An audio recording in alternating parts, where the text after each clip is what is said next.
This podcast is brought to you by Primary Arms. Primary Arms seeks to provide the best shopping experience for everything firearms. With over 13,000 products from over 400 top brands, Primary Arms carries a complete selection of rifles, handguns, firearms parts, shooting gear, apparel, and more. Every order comes with a commitment to superior service, backed by fast shipping and an expert support team. Primary Arms, serving freedom since 2008. Find out more at frn.deals/PA. Welcome to the AR-15 podcast. This show is for you if you just bought your first rifle or if you've been building them for years. There is something we can all do to take our black rifles to the next level. My name is Nick Dooley, and I am joined, as always, by my co-host, Garth Over. How we doing tonight? And Tyler Brockle. Hey there. Hey, we can hear everybody. Everything works. We're like doing better than some other people who just got on the air because of technical difficulties. So Yeah. So the We Like Shooting guys having some issues? I didn't say a single name. Oh, okay. Well, good. Then people can watch our show. So how are you guys doing? I am just fantastic. I just got home from a weekend of Deadwood, South Dakota. So I'm rejuvenated, alive. I'm here. I'm waiting for the big snowstorm that's going to hit us. So you lost a shit ton of money. No, I didn't actually. I did not.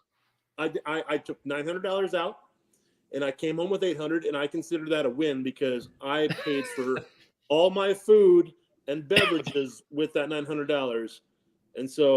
And I know this because I paid for a $30 pizza that I took home to the room at 1:45 in the morning. So $30 of it alone went to a pizza. So I think I did fantastic. Solid life decisions. And I bought a new gun while I was out there because my buddy Lucas is like, hey, we should buy a gun a month. And so, I was like, well, all right. I'm in on that because I bought one in January without even knowing about it. And so now I have two matching 6-hour P320 X5s in one in each color because, I have OCD when it comes to my guns. And so now I have an X5 and an FDE and an X5 in a black. And my SIG good to accessorize. I don't know, people like to accessorize their SIGs after the fact. I really like these SIGs as are. I don't need to customize them to make them look prettier because I think they're already gorgeous alone. Mm-hmm. Although I do want to customize one. Dooley has the 1911 frame on it, and I want a VTAC with that 1911 frame because I think that looks sexy as heck. I do want to try it. It felt good. I haven't shot with it, but it feels really good in the hand. Yes,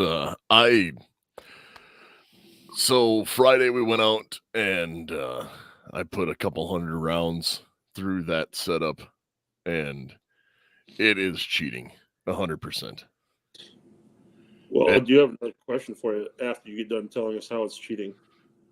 Well, it feels like a 1911 in the hand. Mm-hmm. And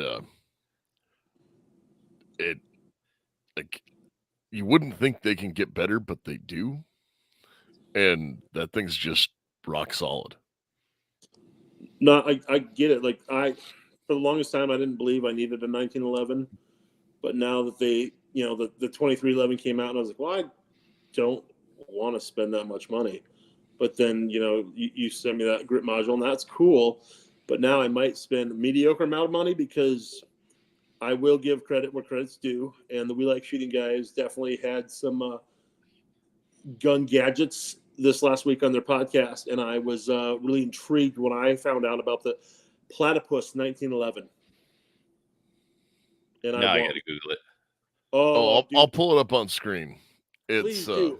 Let me paint a word picture for those who are not watching us live or watching us on YouTube or Facebooks. So it is a 1911 that you can customize in about any way you want to, except for the one feature that it is a double stack because it takes Glock 17 magazines, Interesting. and I Yes. want one. Come on. And I will send you the link I have, Tyler, to let you see what monstrosity I have created. I sent it to him, and he was not impressed at all. From Stealth Arms, right? Yes, from Stealth Arms. That's not bad. You said it is a double stack, or it takes Glock mag, so obviously it's a double stack. Glock 17 mags. So yeah. But yeah, it's $1,600. That's a great price point, and pretty much everybody already has Glock mags. So that's my thought. Can you guys see this? Yes. So does it have the Glock angled grip then? No, it has a 1911 grip. Huh, interesting. So if you look at it on screen now, Perry the Platypus coloration, and or if you're a Miami Dolphins fan, you know. And this looks like it's already out and about in the world. Yes, it is. So I'm one gun sale away from making this dream come true that I've known about for a week. Yeah, you should probably do it so I can test it. Well, look at your phone, because I just sent you the one I built and customized. Oh yeah, I adore it and I want it so bad. Yes, it's cool. I mean, just that square trigger guard is sweet. This is sweet. Yeah, I'm digging that. I will run that for competition, 100%. Garth is excited about pistols, and this is AR-15 podcast. I'm over here going, I got a random upper that I found and got very excited about, because I now have a clone adjacent rifle. Okay. Is this a new thing? It's an M16A4 lower that I've had for several years. Okay. And done up with the A2 stock, and the whole works like that. And I found a screaming deal on a A4 upper. Mm. So I said, "Oh, we must have that." And so I have another 20-inch barreled AR sitting in the safe, and this one, A2 front sight post, and for some reason I have an extra carry handle or two laying around that I could screw on it. But instead of putting that on it, I threw my ACOG on it. Oh yeah, duh. You showed me this last week. It's not the right color, because it's a tan ACOG. It's not a black one. So it's not 100% clone correct. But the reticle's right. Everything else is there. And I'll probably find some drop-in, good old quad rail hand guards to throw on that, just to really bring out the vibe. And then I will only run that with a Beretta as a sidearm, just to bring out my early GWAT days. So you're going to run that for one of our 3-gun competitions this summer, then, right? I almost should. You probably should, because it would be funny to me. We're doing a combat match at one of our 3 guns where you got to run in full kit. So if you even wanted to bring early 2000s GWAT standard issue IBA and ACH, you're sure welcome to. Oh man, I got a couple canteens you can even use. I have canteens. I have a full LBE sitting somewhere.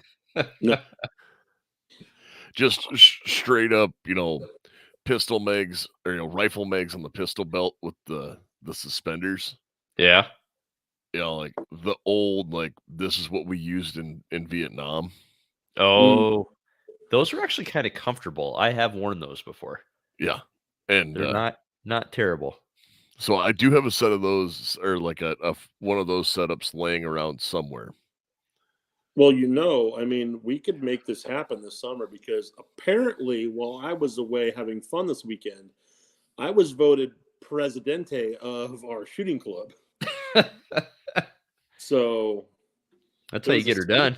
Yeah, there was a speech given and everything on my behalf. So, and then the secretary emailed me at 2:15 in the morning, and I let him know what I really thought about it.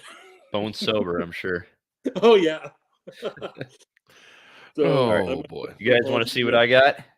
Yes, let's see it. So I'm rocking. I haven't shot it yet. Yes. Yeah. So that is a X Products AR-15 upper receiver, and it basically fits right on an AR lower and uses blanks to shoot tennis balls, confetti, T-shirts, soda cans, you name it. I got it for Soda Diesel, my can. German Shepherd, so that motherfucker can run a lot farther than I can throw it. So I'm looking forward to getting this thing out here this spring. What's like a box of blanks cost for that thing to shoot, or you just got to do them yourself? I don't know. I haven't looked yet. I actually got about 150 blanks thrown in with the deal. So, Nice. Yeah, I might have a source for those. Okay. So we'll talk You later. know, we're gonna have to test that out on a 12-ounce can and a 16-ounce can to see what the distance is, and then if we can actually catch one or not. No, Yeah. we're not. I don't know about catching it, but I will It's science. definitely shoot one out of the air with a shotgun. Well, I mean, like if we're like a couple hundred yards away, can I catch it if I have a baseball mitt on? You know? Oh man, I don't know, dude. These things, I'm told these things really fuck when they fire. So Well, that's why I said we're gonna do a little testing before we do anything. So I do know that they make a grappling hook for those. oh yeah, they make all sorts of crap. They even Yeah. make you can get them in a guitar case now. If you get the full pack, it's like $1,200. Comes with an actual guitar case with all the foam in it and everything, and all the attachments, including the grappling hook, all the confetti, the T-shirt launchers, everything. What? Now- How much that cost? You said, or like not just your setup.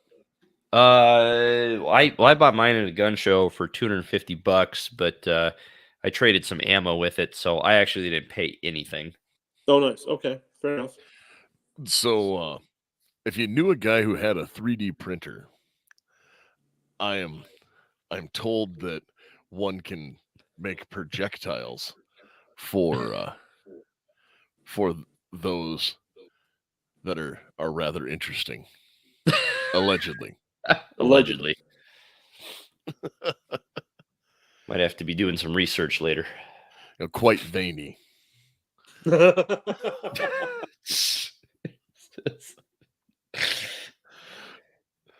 I have no follow-up question. No. Well, that's what I'm here for, to derail the conversation. So, speaking of derailment, no, we're not going to talk about trains. We're going to, like everyone else on the planet is. I want to say that tonight's gonna be another one of the more technical topics for a while. So this is a interesting kind of thing we talked about, because we've all been having some other discussions off air, and some of it has bled over to the show, and we had said, hey, we are gonna have to do a show about like long stroke versus short stroke piston, because we've talked about it a lot. And then we got to thinking about it, and did you know that there's actually like roller delayed ARs? No, I did not. I'm not surprised, but I can't think of one off the top of my head. JP Rifles makes a roller delayed 9mm. Oh, those are the guys that do they were like one of the first ones that create that I saw the 9mm AR PCC, because they made a 45 as well, didn't they? Yep, they did, and then they They also, have CMMGs, radial delayed. Radial delayed. Yep. And when we get into some of these, because all 4 of these systems are available, they might not be available on all calibers, but like roller delayed was, the way for a long branch of weapons history. Oh yeah, and I still think it's a great option, especially after I got my SP5. I'm a huge fan. So when we get into this tonight, we're gonna talk about some alternatives to direct impingement, because there are people who just think that they, have to have something other than the direct impingement because they don't like it for some reason. Just to be different, whatever. And there are pros and cons to all of these systems. And when we start, let's start with like talking about the most common. And this is one where I'm going to totally throw Tyler under the bus here, because he has probably the most experience with this. But the short stroke piston. So a short stroke piston is something you'd find in like your LMT uppers, an M1 Garand, an M14. A lot of it is one of the more common methods to make a piston gun run.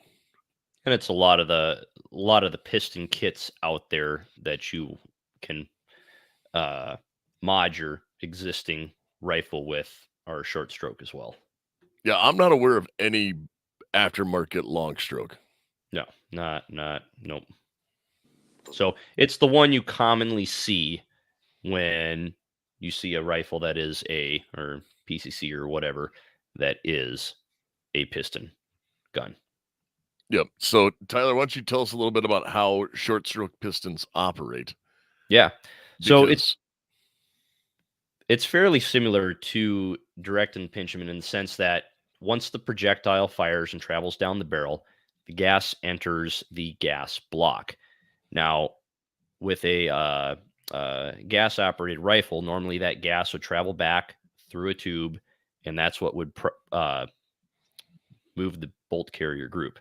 Well, on a piston gun, the gas goes into the gas block, and there's usually what's called a gas plug, which allows you to essentially a cylinder with a couple of different hole sizes in it, which allows you to regulate how much gas is going into the gas block.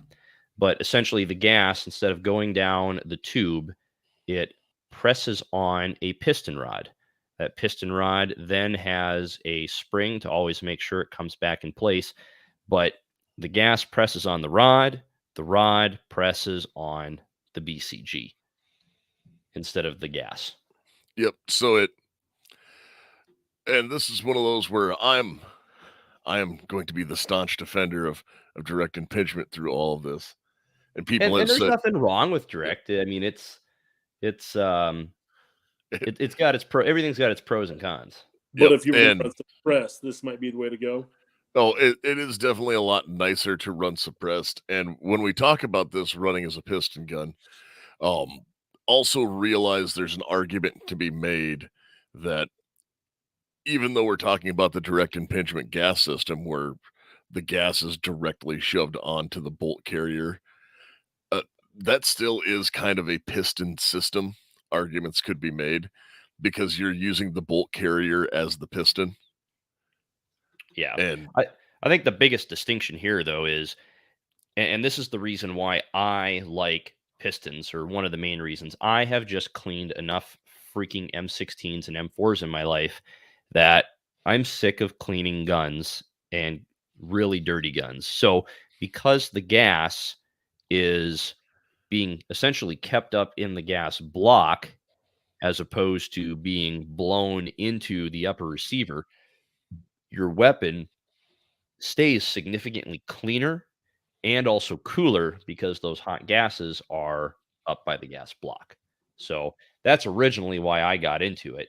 And of course, you can say, well, there's probably a little bit more reliability because you have less carbon getting into the key components of your rifle. Yep. So, and there are a lot of manufacturers who use the short stroke piston. Ruger, when they made them, those were all a short stroke piston. Yep. LMT, POF, LWRC. yeah, it's the SIG guns are MPX. yeah, the Yep. MCX, the MPX. Yep. Those are all short stroke pistons, and I mean it is a common. Actually, since we're going to talk about it, we can talk about the company whose initial stands for hates customers, and Team Pours and whatnot. They do not have, or HK in the 416 runs a short stroke piston as well. Yeah. Yep. I've not been able to shoot one of those yet, though. Yep, and that's just one where they have, dog. Oh no.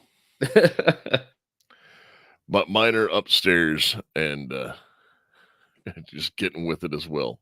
Yeah, well, mine are with my parents, so. We tore all the carpet out of the basement, so it's really echoey out there. That's why. Let him in. Yeah. Decent, good dog. But yeah. So anyway, the downsides, I guess, to the short stroke gas piston is it's normally a little bit heavier. It's normally a little bit more expensive. And then some people would argue that it changes the barrel harmonics and decreases the accuracy. And my comeback to that is if you're having in my opinion, it's pretty minimal. I mean, it's depending on which gun you have, et cetera, et cetera. I would say sub 1 MOA. And for most of the stuff, I'm using my M4 style weapons that are a piston for CQB. I'm really not going past 300 yards anyway. So I would argue that point is you're yeah, juice is just not worth the squeeze there. I agree. The two that I've owned, I didn't see any accuracy deficiencies, if you will. Mm-hmm. So, well, a lot of those rifles, like when you talk about accuracy and stuff like that, it's all accuracy by orders of volume, and like they're not by orders of volume, I shouldn't say, but it's like the varying magnitude of which it is, where it's like this gun is more accurate than this one, and on a perfect day with the right ammo and the moon is in the proper phase and the tide is incoming, then you can get this perfect group. Yeah, but you're gonna have a bigger change in accuracy just buying better or worse ammo than you are going from a piston to a direct gun. Correct. Yep. Now, and some of that is like some of the things that people argue against them for, and this is where you start to really get nitpicky, is recoil impulses are different because it's technically like a 4-phase recoil. Like very technically, but that comes down to like measuring stuff in nanoseconds. Right. And so what's that? No, you're good. Yeah. Science, math. Science. But anyway, I'm very pro short stroke gas piston, but there are also other options out there that are just as good. Just as good, he says. Also, remember that they do make a HK716 that is the M110 A2 or A1, I believe. That was an HK that is a sniper system that is a short stroke piston. So the accuracy is not affected that much. Yeah. But so the other one that you'll see kind of more of is long stroke piston. So when people talk about short and long stroke piston, it can get kind of confusing. And the reason for that is it's like, well, it's a piston gun. Now, is it short stroke? Is it long stroke? Well, how does this all come into it? And the easiest way to describe that is when Tyler was describing, how the short stroke system worked. There's always what's called an op rod or an operation rod, which goes from where the piston strikes the op rod, then that goes back and pushes the bolt carrier, and then Basically comes the back. gas block to the BCG. Yeah, there's a rod connecting that is not attached to either. It's just there. It's there. Now, it's hanging out in the middle, doing whatever it does, and not hurting anything, not being a hindrance. But the long stroke system now, a long stroke gas piston setup is, well, you can't get it on ARs, PWS, or primary weapon systems. They offer rifles and uppers with long stroke. The PSA Jackal is a long stroke system. And what a long stroke system is where most people would be most familiar with it is it's actually what the AK runs. So where you have your bolt carrier and everything like that attached, it is attached to both the operating rod and the piston. So you have your bolt carrier and your bolt face and all of that jazz, and then it will have a long piston that sticks off the top of it that goes up into a gas block. And when gas comes in, it directly affects that. It goes into the gas block and hits that piston, and then that piston gets shoved to the rear. Rifle does rifle-y things, ejects a cartridge, grabs a new one, loads it, fires, rinse and repeat. But it does so with a few less moving parts. Yes. And I have not shot one, so I can't talk too intelligently, which is why I am very interested in that PSA Jackal. Oh, I do very wanna much try so. that I would like to shoot it, possibly own it. It looked very neat shot. I would definitely give it a run. Mhm. Yeah, I've been like enthralled with that setup you've been obsessing. So since I first saw it like 2 or 3 years ago. yeah, When they first had it at SHOT, I saw it and went, this might be like onto something. And like the only real competitor it has is actually what would be great is if we got like a BRN 180, which uses a short stroke piston, Mhm. and a PSA Jackal, which is a long stroke piston, and kind of ran them side by side, head to head. Yeah, I'd be down. And I'd like if a to guy, figure out a way to actually, like, aside from putting it in like a how do I say, like a fixture, pull the trigger and like measure how much recoil there is. I don't know how to do it other than just feeling to give it a, I'd like to give it a numerical value.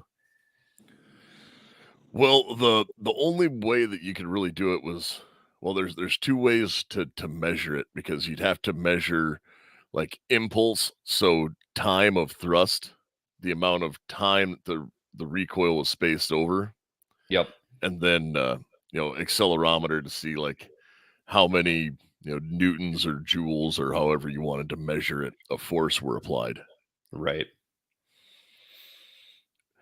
Yep. Not going to get that technical.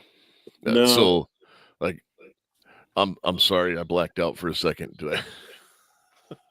Did you do other things? Sure. Yeah.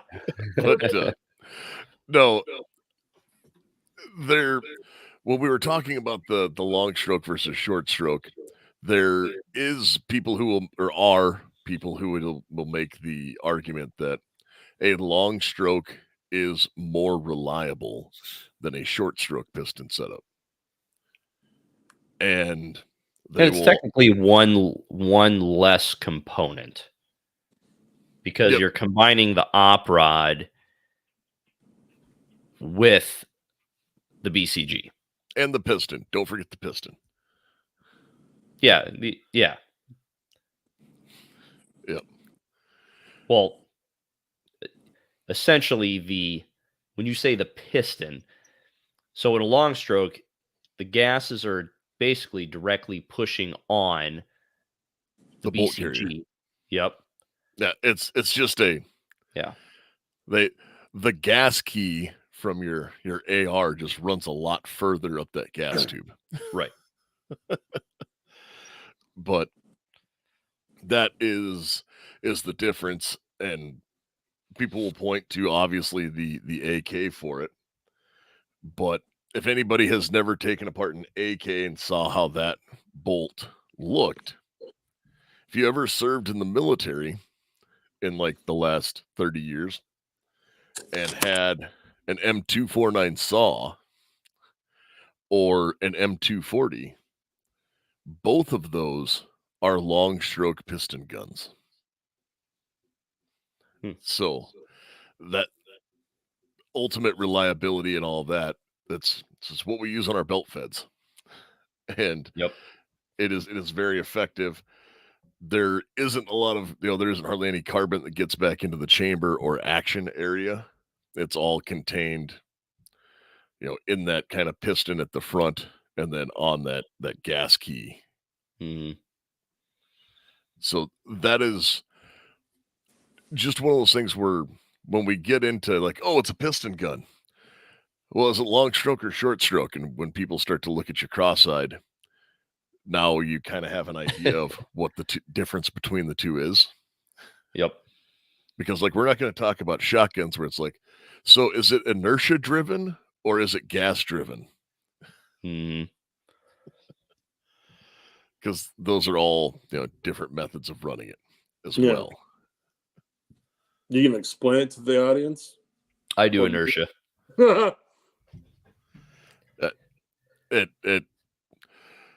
There is a gas piston way and there is an inertia way. And this is not the shotgun podcast. So no, I'm not going to explain it. 320 podcast either, but I do a good enough job of changing it. So all right. What's next? You want to go down the roller delayed blowback path? Yes, let's go down roller delayed and kind of describe how that works. So roller delayed blowback is super prolific. It's been used in a lot of different firearms over the years. From probably the most famously the MP5. Oh, even like some of the 308s and things back in the day. Oh, really? Interesting. Because like when you get into like if I'm not mistaken, an FAL, is roller delayed. So, well, a lot of people know about the MP5. Like, remember, you got the right arm of the free world sitting there. So, and then there was a couple other, like, what was it? Was it the G6? I think it may have been the last 223 battle rifle that was roller delayed. And furious Googling will pull that up. And tell me if I'm right or wrong, because I want to say it was the G6 was a You're not trying to say the G36, right? You're trying to say G6? Well, it was because it was a 223. So, oh yeah, it probably was the G36. And so my I brain thought the G36 was piston driven. Yeah, and this would have been the predecessor to it, and that's why I keep trying to say G6, okay. I think. And just one of those where obviously it's been a different rifle that's been running, and maybe it's because I know they were talking like G11s and whatnot, and when you get into like goofy Kraut space magic, I don't understand. Yeah, them and their numbers. Yeah, the But G11's the space rifle. But right on. But yeah, essentially with roller delayed blowback, you have these rollers on the bolt carrier. They're in little grooves that are, and I get it, I'm vastly oversimplifying this, but there's basically a groove cut in the upper receiver. When the round fires, um, the bullet propels out, the pressure builds up. As soon as the pressure gets to a high enough point, those rollers will be able to be moved out of that groove and you actually cycle the weapon. Is that a good way to say it? yep, it is. It's like we're not going to get into the dwell time and all of those things, but that's pretty much what it is. It's the easiest way of putting it. And I got to say, I mean, I've not shot one of these in 223 or 5.56. I have done a lot of 9mm, and I've put my MP5 up against my MPX being piston, short stroke gas piston, uh, SP5 being the roller delayed blowback. Now, don't get me wrong. The MP5 or the SP5 was designed, back in the 50s, 60s. I think it has a smoother, more buttery recoil impulse than the MPX. Now, with that said, I still think the MPX has a bit more on the ergonomics and the tech side, but I do really like the lower roller delayed blowback in terms of the recoil impulse. Yeah, and they are nice. And Thomas, it's the G33 is what I'm thinking of, because it was a 5.56. The G3 is a 308, and then of course all the set me rifles as well, which are just kind of clones of the same thing. But I need to get out and shoot more. I have never shot any of these guns. Oh, yeah, you have a pretty big bankroll to own all this HK shit we're talking about. Well, yeah. well, like the Sig 510 was was also a roller delayed. So there's a handful of other systems out there that use it. And then obviously JP with the JP5, PCC, they have a roller delayed AR now. And like that is, I have not actually shot one of those. I've talked to a couple guys who have. And like that's just the cat's pajamas, I guess. Huh. I could see Allegedly. it. Allegedly.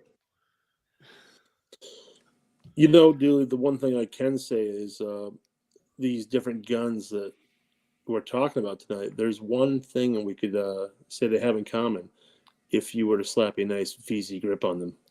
That's right, because the unique features of VZ grips and their AR grips specifically is that they're machined from a solid block of G10.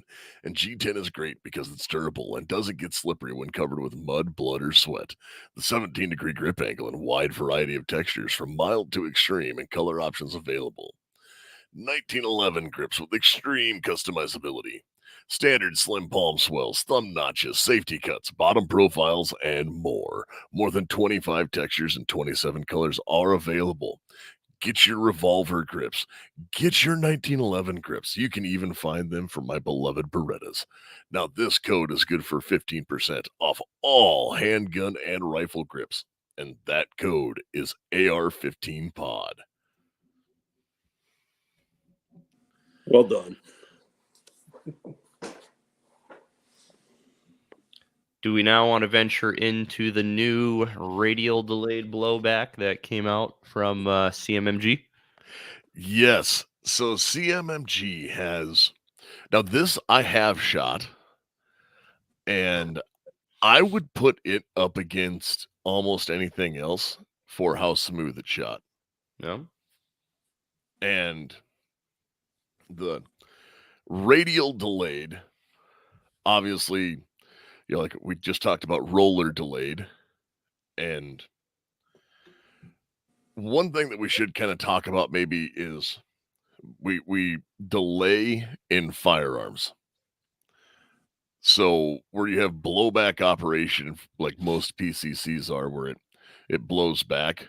In order to have the the firearm utilize all of the powder and things that it has, they have to hold the bolt and case and everything in while that bullet makes its way out of the barrel. So some guns will do this by just having a heavier bolt, a la the Beretta Storm, with its 2-pound bolt. And when you have 32 ounces of iron sitting there behind your bore, yeah, once that stuff starts moving, it slows everything down so that it can go through. And that way you don't have like gases popping out of your, any more than you already would, popping out of your your ejection port. Yes. So that's why we have the delay in it, and why like roller delay was so great, because it was when the pressure was high enough, then everything unlocked, or low enough, however you wanted to look at it, everything unlocked, moved, and then went back forward. So radial delayed, everyone is familiar with how an AR-15 bolt looks, right? You have the straight line on the bolt coming out that goes into that star chamber, and it goes in, it twists to the side, everything that has that super secure lockup, and that's your rotating bolt design. Now a radial delayed is kind of interesting, because how it works is it spins. Wouldn't that be the easiest way to say it, Tyler? Yeah. Yep. So this is like, you can't just go buy a bolt and barrel. These come as a set because they are machined together, and they actually have different angles for different lengths of barrel to make sure that it operates at the right, like it releases at the right time. Mm-hmm. And again, I have not shot one of these, but like looking at the diagrams, there's if you Google how roller delayed blowback works and how radial delayed blowback works, they got some really good 3 or 4 picture step by steps. Now with the roller delayed, the pressure gets to a certain point that essentially these rollers give out and it goes, right? So I think that would, again, just looking at the pictures, not actually having a shot a radial delayed myself, the radial is not just there and then it gives away. It looks like the pressure or the gases are pressing on it, and it has a smooth rotation as opposed to a line in the sand where the rollers just give and the bolt actuates. And I'm guessing maybe that's what gives it a little bit more of its smoothness that you experienced. Yep. And like, I'll be honest, the first time I ever shot one, it was on a machine gun. And The way God intended. yes. And we were shooting it, with their with one of their PMags that has the 9mm guts inside of it. Oh, sure. And that was our buddy Sean, his gun that we had that running through. And I mean, that thing was just awesome, to the point I thought really hard about just setting up a PCC that ran that, because I already know how to run AR mags. It looks better than the stupid Glock mags. Can you get the what is it? What's the name of that CMMG gun anyway? Can you get just the upper, or do you have to buy it as a full Oh no, you can. You can buy just the Banshee, right? Banshee. Yep. You can buy just the upper. And Okay. and then you put it on. Like, you can actually buy just the barrel and bolt. Or at least you used to be able to. Huh. Yeah. That's neat. Well, while we were here, I will talk to you guys as we go through here and and Yeah, I'm on discuss this. CMMG's website. So Banshee or pistol, $1,750. Glock mags.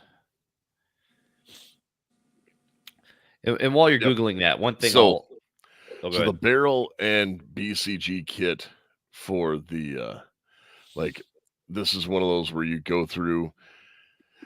It's it's a barrel and barrel and BCG that you would need to set this up for 9. So they have them for 9, 10 millimeter, 45, 40, and even for 5.7. Interesting. 5.7, man. It's a new hotness, dude. And if you just have a ridiculous amount of money, yeah, because you're gonna need it for the ammo alone. oh no, you can get it in the 4.6. No way. Yep. Jeez. Because they do make a 4.6 by 30 now as well. So the same thing as the MP7, which is like spicy 22 Magnum. Mm-hmm. Real. Anyway, the price on these CMMG radial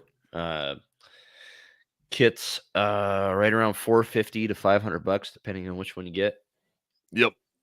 And like that's just the price. That's for the barrel and bolt. Now you can get uppers and etc.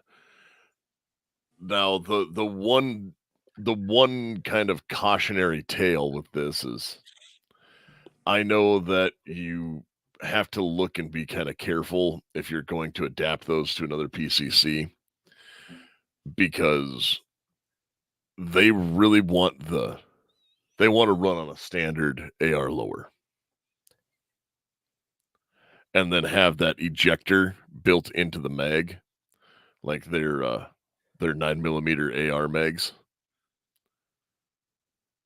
So I believe there were a couple of the dedicated pistol lowers or the PCC lowers that had the ejector built into them for Glock mags. Sure. They had an issue with on occasion, and you needed to fit some parts. Now that might have all been fixed, and it might have been a very, very pointed and case by case basis. Early gen stuff, yeah. Right on.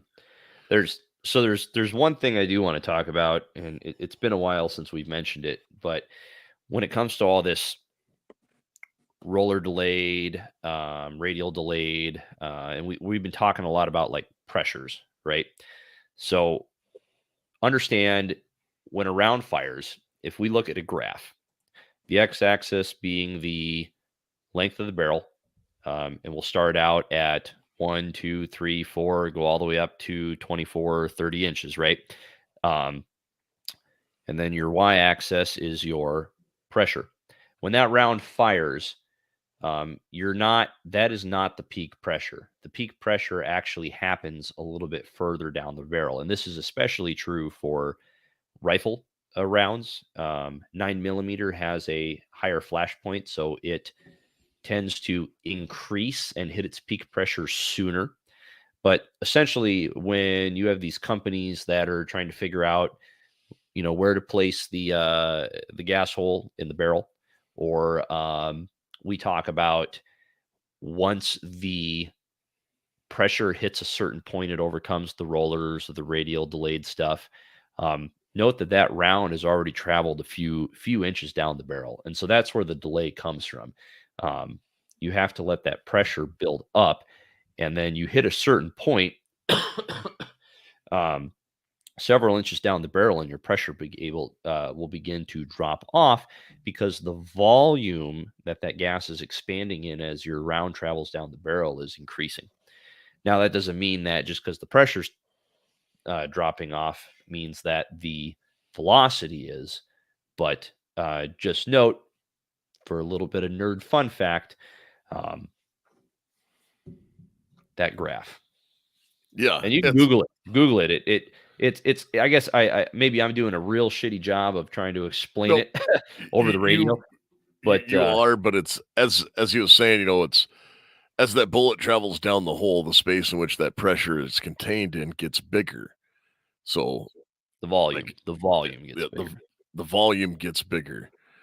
So naturally it expands and then it hits the point where it's like maxed out and then it starts to get lower. This is Yeah. also why a lot of guns don't like being fired underwater, because you cannot compress a liquid. So when you start pushing all this through, they would have issues. Can't Is that say what I've much all? guns I've never underwater. done that experiment before, so I kind of want to. There's a lot of them. There used to be a pile of YouTube videos. There were some science guys who would like get down in the pool and shoot, and they'd shoot once, but it wouldn't cycle. Glock for a long time did maritime spring kits Mm-hmm. so that the water could run out of your pistol. And there were guys that were in Florida shooting lionfish while scuba diving with pistols. Really, that would be that'd be something. Yeah, they had customized Glocks to shoot lionfish because they're an invasive species. But Yeah. everything So basically, Google pressure versus barrel length. Yes, you can also see it as ballistics by the inch. Does it show that? I don't know. Let me bring this Google up. Riveting radio as we furiously Google. Well, it's always better with pictures. Yep. Well, I have used the website Ballistics by the Inch a lot. And I guess I should point out too, it's obviously different by bullet, so that makes a big difference too. And I think ballistics by the inch actually can break it down by what round you're using too. Correct? Yeah, they don't use all of it. And granted, their thing is more about like muzzle velocities and speeds and when you're getting the muzzle energy. So I'm going to share this with everyone and do. By the way, John, I've Googled worse. Let it be the last comment you're going to share.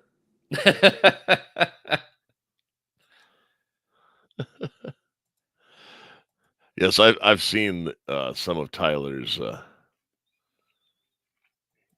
search history.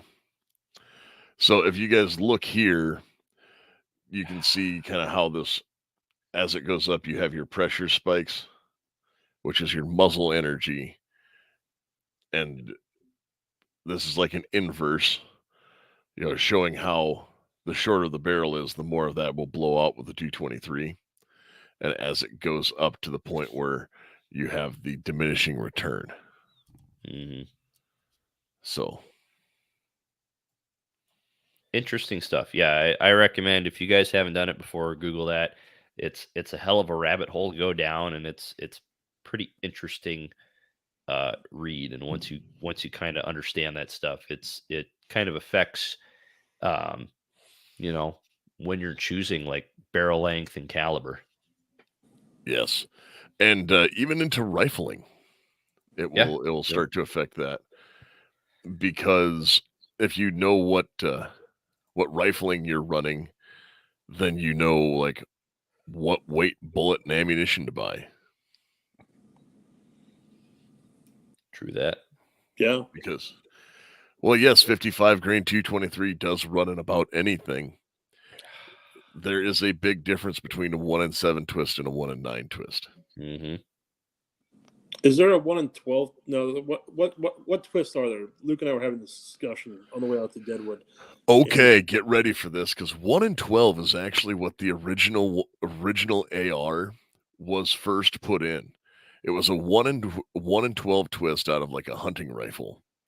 Okay. And that was like an M16, like maybe just M16 straight, not even the A1. Well, the reason you have the 1 in 12 in your head, Garth, is that's what your SCAR runs. No, I mean he was just asking me this because it was, I don't know, we just got on the subject of barrel twists and everything like that, and different grains of bullets and what comes out of a gun better than others and yada, yada, yada. And we went down our own little rabbit hole, and I couldn't answer these questions because I don't math well when it comes to guns. Well, so you get into that, and it's the three most common you will find for a 223 are 1 in 7, 1 in 8, and 1 in 9. Okay. Years ago, you'd see 1 in 9 and 1 in 7. The military uses a 1 in 7 rifling. And then some barrel makers made a 1 in 8 to try and be that like stopgap bridge between them. Sure. Yeah. 1 in 9 was great for, varmint rounds and lighter bullets, and 1 in 7 is for heavier bullets. And all those things, we could go really, really, really into the weeds and talk about like a gain twist for rifling. Mm-hmm. And Sounds like a whole show on of itself. It kind of does. Well, no, it could be. We could get into rifling a lot, but a gain twist is, I can't remember his first name, but so there was this cat who was alive in the early part of the 20th century, like right when they were doing the switches from John Moses Browning, from like black powder to smokeless powder, and he holds a bunch of like shooting world records still to this day. Huh. Really? Wow. And they're like for distance and long range stuff. But he made custom rifled barrels that had like 2 inches after the chamber of no lands and grooves, no rifling. So like a smooth bore. And well, then it would hit, and it would be really gradual, and he would start out at like a 1 in 16 twist and end at like a 1 in 5. Really? Jesus. Because like, so you see it sometimes on some extreme rifles, because as it speeds up, like if you're trying to do something really, really stupid fast, mm-hmm. it brings it up gradually so it doesn't just smoke itself when it comes out. Because some of those bullets get spinning so fast that the centrifugal force will actually make the bullet explode. And like it's a wild thing to look at. Like that's also one of those dudes who figured out that if you use a left-handed twist rifling, you didn't have to worry about the Coriolis effect. Oh yeah, the Coriolis effect. I'm still trying to wrap my head around how you would manufacture a barrel with variable twist rate. Twists in it? Yeah. I mean, I didn't make them. So what I'm guessing it is this is obviously old, like push rifled, button rifled, where you push this rifling, this reamer down the barrel. Yeah. And I'm guessing he just sped it up. Yeah, sure, maybe. I'm not a machinist, but God, now I gotta ask somebody next time I see one. I digress. Yeah, and that's like the reason why almost all the rifles are with right-handed rifling. Change the speed of the reamer. There we go. Yep. And so I said, it's just speed it up. God, thank God you're here, Thomas. But you're a great American. The reason why all of the rifles are actually, so this is another tangent I'm going to go down quick. To be more accurate with a rifle, right-handed shooters should actually have left-handed twist if you're trying to wring like extreme accuracy out. Okay. What if I'm a left-handed shooter using a right-handed gun? Freak. Well, if you're doing that for the purposes of this conversation, it actually helps you out to have a right-handed barrel twist if you're a left-handed shooter. Okay. Because as the force of it, the centrifugal force of the bullet spinning and all of that energy dissipates into the rifle, it will actually push it into your body instead of pulling it away from. So it allows you to, it theoretically allows you to get into the, the most accurate possible because of how the mass moves for recoil and things of that nature. But that's one of those things where I'm not even going to say that's like true and hard and fast, because to shoot at that level at that distance, you're not just like shooting at prairie dogs. Yeah, you're going beyond that, huh? Yeah, that's one where, when we talked about the Coriolis effect, you're shooting, but you're taking into effect the fact that as the bullet travels, it's traveling faster than the rotation of the earth. So you're shooting it where the target is going to be in relative space and time. Yeah, I'm not going to have to worry about that ever. I mean, I've done it once or twice with like a blackbird out there at the 22. I think that was just pure luck rather than skill. Yeah, you stick with your PCC and some 3-gun. You won't have to ever worry about it. Yep, that's my plan. This is stuff that's out over a mile. When you're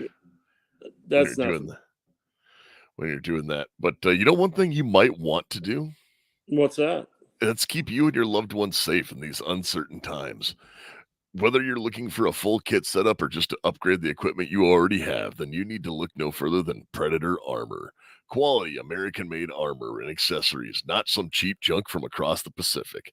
From lightweight, flexible backpack armor to full-on plate carriers with plates, IFAKs that are loaded down to give you all the med kit that you need, Predator Armor has it all.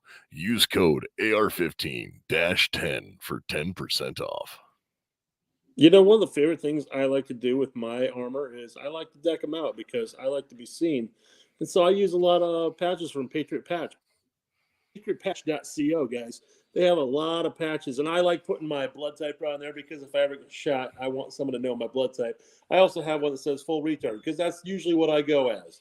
So, guys, go check out PatriotPatch.co. I just picked one up. I giggled like a little schoolgirl way too hard. But Sean from We Like Shooting actually had it. Patriot Patch Company makes a big patch that'll go across the chest of your body armor, and it says "Not a Fed." Nice. Yeah. I laughed way too hard at that, and immediately spent $20 on it. But it's a big patch. It is a big patch. I'll have to get one. Yes, indeedy. Well, guys, is there anything else that we missed out on or anything tonight? Guys, this was such a riveting conversation. I could barely keep my mouth shut. So I'm out of bourbon anyway. So no, so you're out, and we better just quit. I do know that this is this was this was one of those shows that we got a little bit more into the weeds on technical topics, but we know that some of you guys out there like the technical ones, and some of you like the ones where we talk about Garth's 320s. So correct. Those are my favorite. 320s, got to catch them all. I think that's how it goes. I think so. Something like that. Tyler, you got anything to add before we start signing off tonight? I am good. Thanks for nerding the fuck out with us. We appreciate you guys. Yep. Garth, do you have anything? No, guys. Have a great week. We'll be back next Monday, maybe with a little bit, more of a topic that everyone can enjoy. I'm not saying you guys didn't. I'm saying I didn't say much. Actually, next Monday we'll be back from our carving course. Well, I mean, hopefully we will be back. I would like to go, but there's 15 inches of snow that might say nay. So. No, that's happening tomorrow. It's supposed to be like 30 degrees next week. No, it starts tomorrow and ends Thursday night. God damn it, Bobby. I'm just saying what the weather's telling us. We'll see how accurate the weatherman is, because well, I mean, he's not shooting an AR-15. I went and got my plow ready, so it's in my garage waiting. I'm not going to drive that 4-wheeler all the way to, Sioux City. So, no thanks. All right. Well, Garth, you didn't have anything else? Tyler, you said you didn't either. So, Nope. well, Got folks, sling load. you guys out there, you stay safe and stay armed.